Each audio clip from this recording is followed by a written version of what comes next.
Shalom, selamat siang saudaraku yang terkasih dalam Tuhan Yesus Kristus.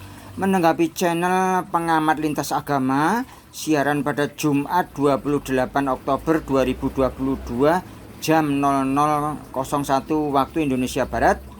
Judulnya viral, ternyata Bu Yuni ditunggangi pihak Kristen untuk melaporkan Gurunda Zuma. Nah, tadinya saya salah menyangka yang menjadi topik itu adalah Yehezkiel. Ternyata kemudian saya baru ketahui ternyata yang dimaksud yang menjadi pusat permasalahan adalah kitab Yesaya ya. Jadi rupanya umat sebelah ini RT 6 ya. Umat RT 6 ini tidak memahami perbedaan antara Yehezkiel dengan Yesaya ya. Sehingga ketika mau mengucapkan Yesaya itu seperti mengucapkan Yehezkiel ya, seperti gabungan keduanya, yaitu seperti mengucapkan Yehezekia. Jadi Yesaya itu Yehezekia begitu. Jadi seolah-olah tidak ada perbedaan antara Yehezkiel dengan Yesaya. Nah, pertama-tama saya lacak di Yehezkiel 9 ayat 56 itu ternyata pokok permasalahannya beda, karena di sini bicara pengadilan kepada orang-orang yang di dalam Tuhan sendiri. Nah, sedangkan di Yesaya itu bicara tentang nubuatan kepada Tuhan Yesus ya. Nah, pada topik ini saya mau ceritakan bahwa ada perdebatan yang sengit antara Ustadz Z dengan Ibu Y ya. Ustadz Z ini menyatakan bahwa ayat di dalam Yesaya 9 ayat 5 dan 6 ini lebih cocok menunjuk kepada seorang nabi, yaitu nabi beliau ya, di kitab Ki namanya ya. Sedangkan Bu Yuni ini tidak setuju. Kelihatannya Bu Yuni ini masih beragama sebelah. Jadi warga RT 6, tapi rupanya saya menduga bahwa Bu Yuni itu mungkin sudah sadar ya bahwa tidak semua yang dilogikakan oleh para teman-temannya itu masuk akal begitu ya. Karena menurut beliau, Ibu Y ini dia tidak setuju bahwa ini kitab Yesaya 9 ayat 5 itu menunjuk kepada seorang nabi di kitab Ki begitu ya. Sedangkan Ustadz Zuma ini dengan sengit, Ibu ini mau belajar kitab Ki atau belajar disesatkan sih?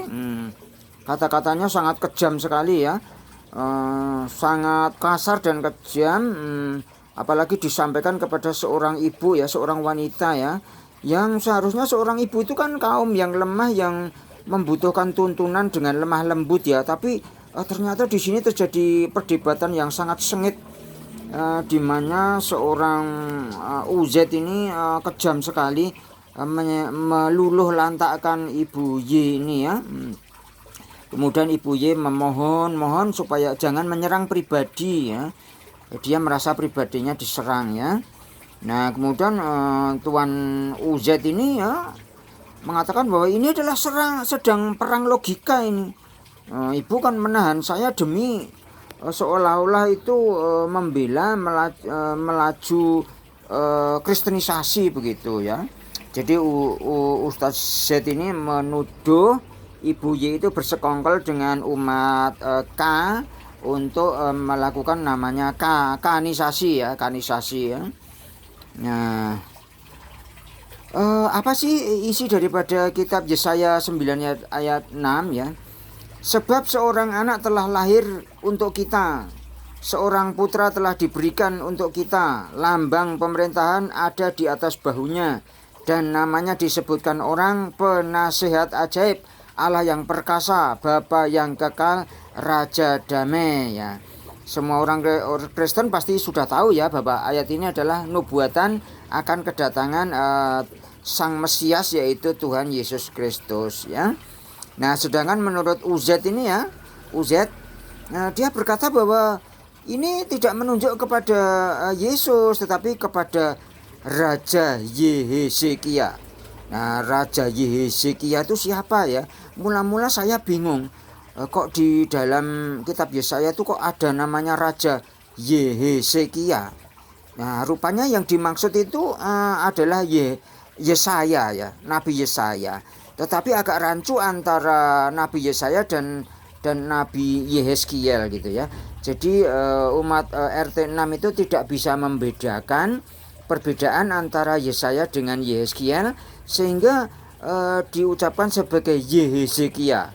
Gabungan Yesaya dan Yehezkiel itu menjadi Yehezekia. Nah, Yesaya dan Yehezkiel itu kan nabi. Kemudian sama warga RT 6 khususnya UZ ini ya, ini dibilang sebagai raja. Lah, ini tiba-tiba nabi menjadi raja ya. Memang ini suatu kelirumologi ya menurut Bapak Jaya Suprana ya. Tapi ya namanya keliru itu kan juga ilmu juga, namanya ilmu kelirumologi ya. Nah, jadi pada prinsipnya UZ ini tidak bisa membedakan antara Yesaya dengan Yehezkiel, sehingga ketika berdebat dengan Ibu Y itu dia mengatakan kata-kata itu yang dimaksud adalah Raja Hezekia. Nah, Raja Hezekia.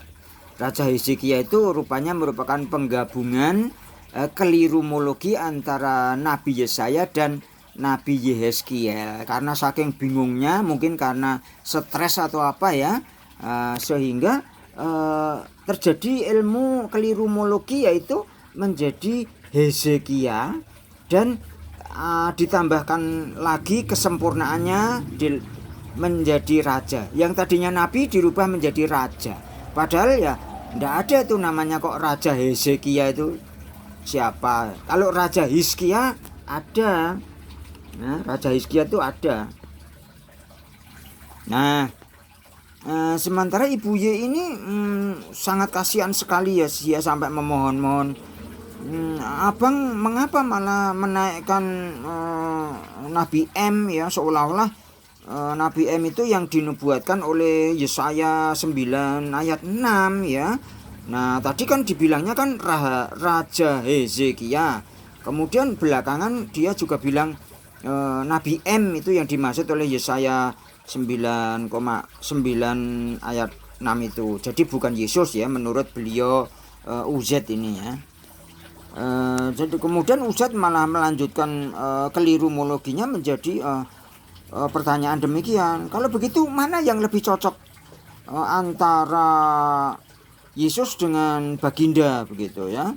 Nah, beliau mengatakan bahwa Yesaya 9 ayat 5 dan 6 itu menunjuk kepada seorang baginda ya, baginda M ya. Sedangkan Ibu Y itu walaupun dia masih di RT 6 ya, tetapi dia itu tidak setuju dengan pendapat itu, karena menurut beliau itu tidak masuk di logika begitu ya. Tidak mungkin itu di Nabi M itu dinubuatkan oleh Nabi Yesaya begitu ya. Karena yang dinubuatkan di dalam nabi-nabi Israel itu ya semuanya tuh orang-orang Israel juga, nggak ada bangsa lain ya. Apalagi bangsa lain ya, bangsa lain lah ya saya sebut gitu ya. Nah, alasannya apa kok beliau menunjuk kepada baginda M? Oh, ternyata di situ ada kata-kata lambang pemerintahan ada di atas bahunya. Lah rupanya baginda ini punya leadership, menjadi pemimpin seorang negara ya, pemimpin sebuah negara. Jadi baginda ini seorang leader, seorang negarawan. Jadi ini lebih cocok untuk baginda M ya, bukan kepada Yesus ya. Nah, ini saya curiga ini beliau diajar oleh Ustadz Kainama itu ya. Kainama itu mengatakan bahwa Yesaya 9 ayat 5 itu memang menunjuk kepada baginda M ya, dengan alasan berdasarkan ilmu Google searching itu katanya itu kalau diibranikan itu menunjuk kepada baginda begitu ya. Nah, ini bahkan di dalam perdebatan ini Bu Yuni itu sampai dituduh ya mengingkari kepemimpinan baginda ya. Saya sangat kasihan sekali kepada Ibu Y itu ya. Saya yakin dari kata-katanya Ibu Y itu masih di warga RT 6 ya. Namun mungkin beliaunya sudah mulai sadar kalau ada something wrong di dalam ogima beliau ya. Nah, saya akan berkesimpulan dari perdebatan antara warga RT 6 ini bahwa satu, bahwa Mbak Suliem itu merupakan ogima yang baru mencapai jati dirinya, jadi yang belum sempurna ya. Nah, kemudian Suliem itu juga sedang dalam kondisi stres berat. Ini akibat banyaknya orang yang sudah sadar akan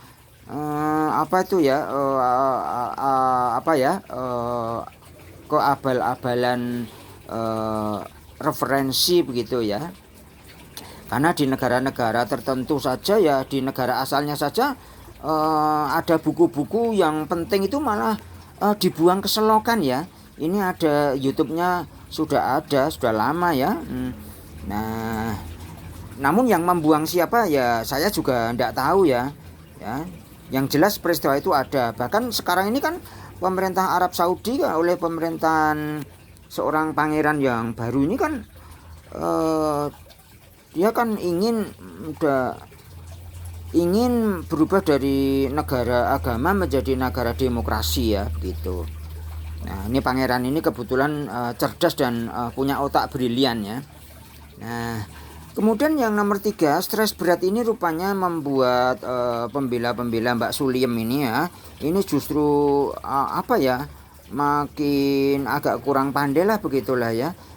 Sebenarnya mereka itu jenius, tetapi akibat karena pengajaran daripada seseorang yang tidak jelas itu, akhirnya mereka itu kejeniusan mereka tidak nampak ya, ketutupi oleh kebodohannya.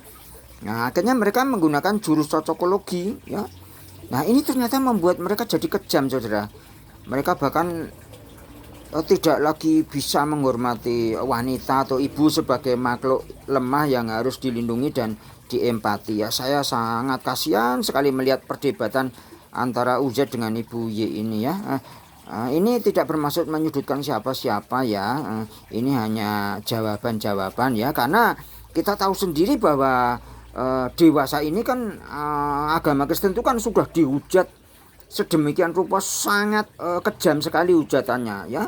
Dikatakan itu Bapak Y itu katanya Bapak Y menggunakan kolor, di kayu salib itu menggunakan kolor saja, telanjang.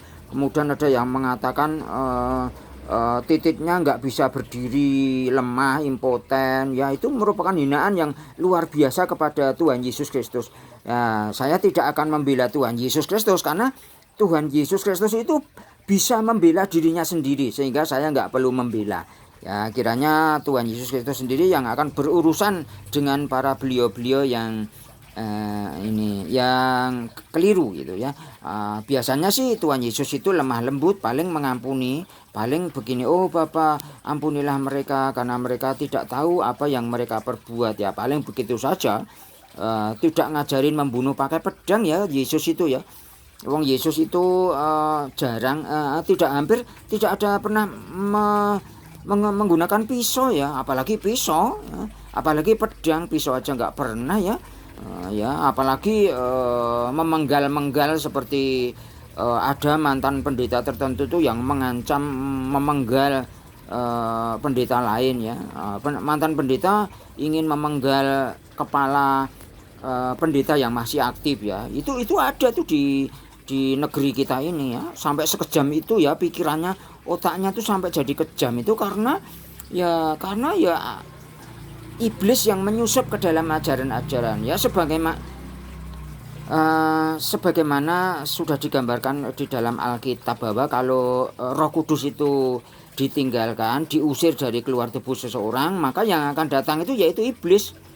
Karena rumahnya itu kosong, kemudian iblis berkeliaran, melihat rumah kosong, masuk dia. Dan dia menjelma menjadi setan begitu ya. Nah, demikian dalam nama Yesus, terima kasih. Amin.